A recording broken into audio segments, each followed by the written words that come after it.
mahasiswa bukan hanya sekedar datang ke kampus dan mengikuti kelas saja.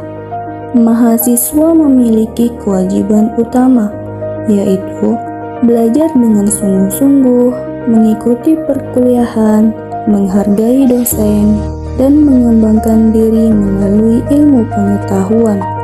Selain belajar, mahasiswa juga berkewajiban untuk menjaga lingkungan kampus, karena kampus yang bersih dan nyaman adalah tanggung jawab kita bersama. Sebagai bentuk dukungan, mahasiswa berhak mendapatkan fasilitas kampus yang layak untuk menunjang proses belajar dan pengembangan potensi diri. Dengan menjalankan kewajiban dan memahami hak, mahasiswa dapat menciptakan lingkungan kampus yang cerdas, peduli, dan berintegritas. Baik, Assalamualaikum warahmatullahi wabarakatuh. Kami dari kelompok 2 mata kuliah Pendidikan Kewarganegaraan akan mewawancarai bersama Bang siapa?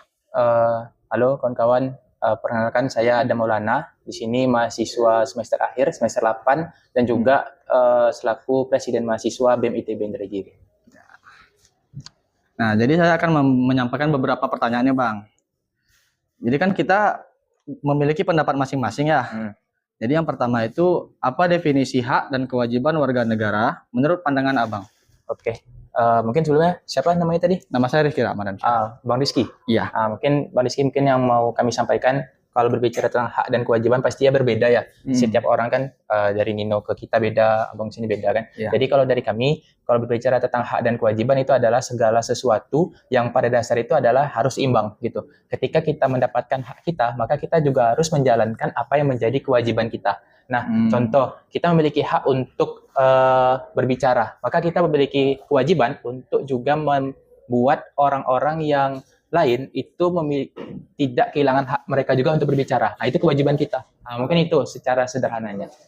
Bagaimana menurut pandangan Abang nih, cara untuk meningkatkan kesadaran hak dan kewajiban tersebut? Cara untuk meningkatkan kesadaran hak dan kewajiban ya? Iya. Oke, kawan-kawan. Kalau untuk, ini kan berarti kalau kita berbicara tentang cara meningkatkan, maka ini ada dua persepsi. Ada dari persepsi kita sebagai masyarakat, ada juga persepsi dari pemerintahan. Iya. Nah, jadi kalau misalnya kita tengok dari sudut pandang pemerintahan, maka cara untuk meningkatkan ini adalah ketika masyarakat telah membayar pajak, ketika masyarakat telah memenuhi apa yang menjadi kewajibannya, maka dari pemerintahan memiliki kewajiban untuk memenuhi apa yang telah menjadi hak dari masyarakat tadi. Seperti akses pendidikan yang berkualitas, kesehatan yang berkualitas, dan juga transportasi bahkan yang alat transportasi seperti jalan dan juga kendaraan yang memang menjadi hak dari masyarakat.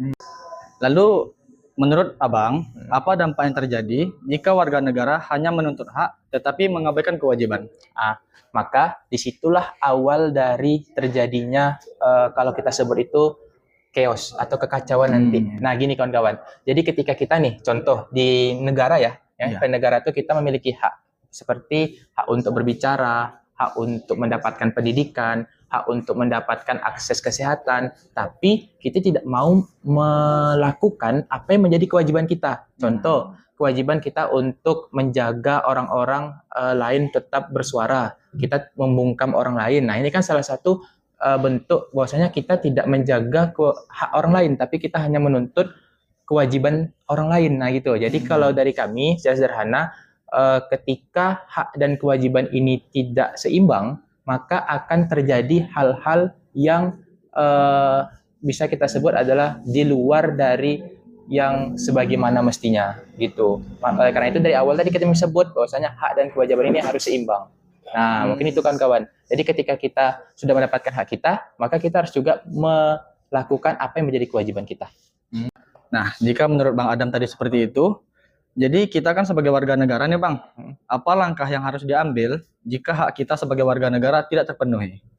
Oke, maka kita memiliki beberapa solusi sebetulnya. Kalau misalnya tadi kita mendapatkan hak kita, kita telah melakukan kewajiban tapi tidak mendapatkan hak kita, gitu. Iya. Oke, jadi kan gini, contoh kita udah bayar pajak, kita udah melakukan apa saja yang telah menjadi kewajiban kita lah sebagai warga negara. Tapi kita tidak mendapatkan hak kita. Contoh, kita telah membayar pajak tapi kita tidak mendapatkan akses jalan yang bagus. Kan ini jelas sederhana nih permasalahan kita di paling sederhana nih gitu kan. Jadi disinilah letak dari yang kita sebut itu bagaimana untuk menjaga keseimbangan tadi. Contoh, mungkin kita kembali ke jalan tadi. Kita bayar nih pajak, dah kita bayar pajak pembangunan, pajak kendaraan dan lain sebagainya udah kita bayar. Tapi di sini kita tidak memenuhi apa yang telah menjadi tidak mendapatkan apa yang telah menjadi hak kita. Contoh jalan yang bagus. Maka yang perlu kita lakukan adalah dari kami adalah untuk pertama kita bisa menyampaikan aspirasi kita. Nah, menyampaikan aspirasi ini beda kawan-kawan. Tidak hanya harus melalui demo, tapi juga bisa melalui menyampaikan aspirasi kita, entah itu melalui media sosial, entah itu melalui menyampaikan apabila pemerintah itu punya link akses, maka kita menyampaikan kepada link akses pengaduan, gitu kan. Nah, ini salah satu bentuk dari kita untuk memperjuangkan apa yang menjadi hak kita, gitu. Jadi ketika kita udah bayar pajak, maka kita harus juga memperjuangkan atau mendapatkan apa yang harus kita dapatkan, yaitu seperti jalan yang bagus dan lain sebagainya. Nah, mungkin itu kawan-kawan. Oke, baik. Saya rasa pertanyaan saya sudah cukup dan jawaban Bang Adam juga cukup memuaskan dan bermanfaat ya teman-teman. Saya rasa saya tutup saja. Terima kasih Bang. Siap. Saya akhiri. Assalamualaikum warahmatullahi wabarakatuh.